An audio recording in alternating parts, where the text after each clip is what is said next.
In this lesson, we will look at the histology of bone. Histology refers to anatomy on a microscopic or cellular scale.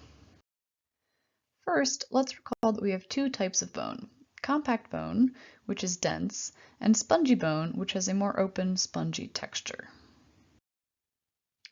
We'll start by looking at the microscopic anatomy of compact bone.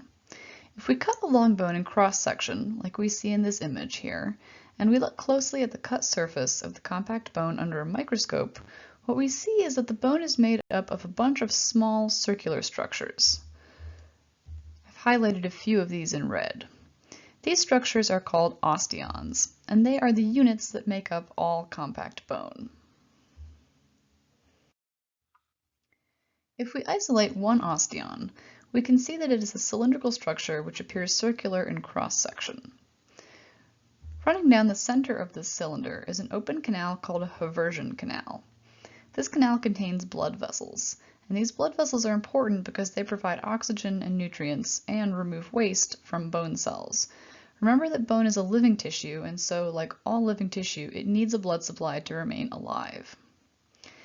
Every osteon has a haversian canal at its center, so every bone has many small blood vessels running through it. Haversian canals are connected to each other by smaller canals called Volkmann's canals. These connections create a network of blood vessels within the bone. Each osteon is created by concentric rings of bone matrix called lamellae. Lamellae are like rings on a tree. Within the osteon, we also find osteocytes. Remember that osteocytes are mature bone cells that are able to sense stress and strain on a bone and help maintain the matrix that surrounds them. Osteocytes sit within small openings or pockets called lacunae. Each osteon has many osteocytes, a few of which are indicated here with red arrows.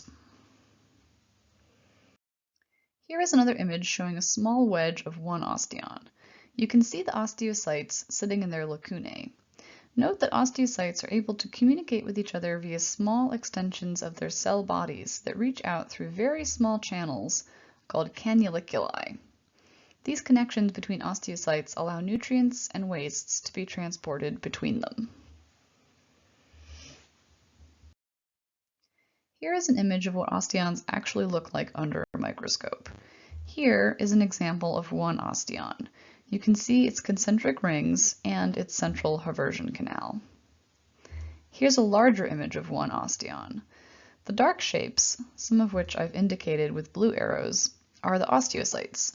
The small lines that you can see extending from one osteocyte to another are the cannuliculi. The histology of spongy bone is different because it does not contain true osteons. Instead, it consists of a lattice of small struts called trabeculae.